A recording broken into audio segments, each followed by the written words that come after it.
Never stop reading Bible.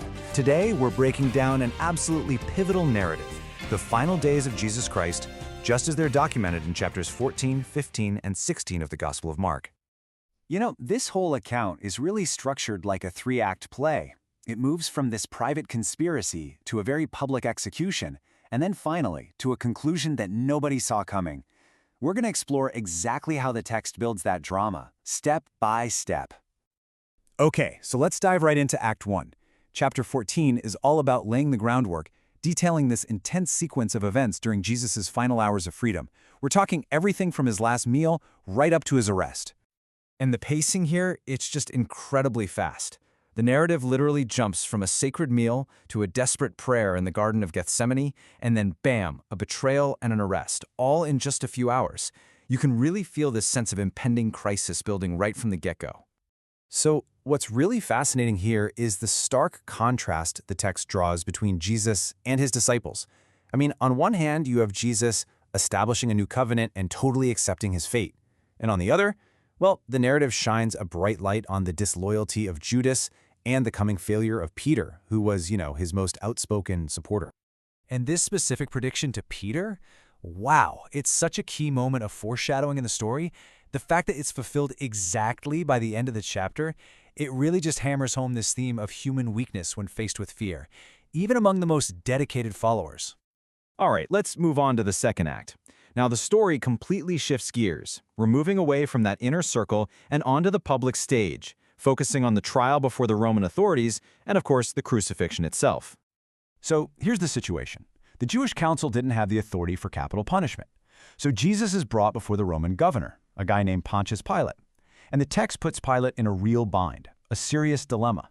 Should he uphold Roman law, or should he just give in to this angry mob? You can feel the tension building to this one crucial choice. Pilate, he can't find any legal case against Jesus, so he offers to release him.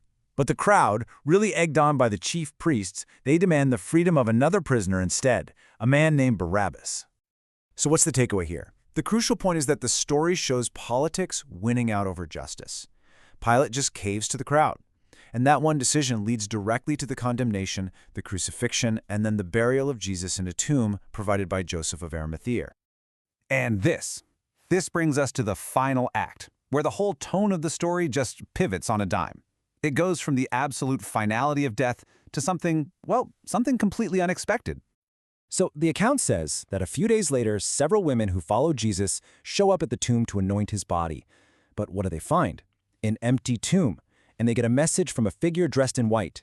He has risen.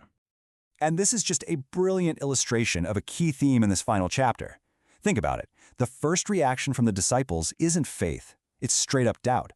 The text makes a point of saying they dismiss the eyewitness testimony of Mary Magdalene, and then they do it again with the report from two other followers. Their disbelief is actually a central part of the story.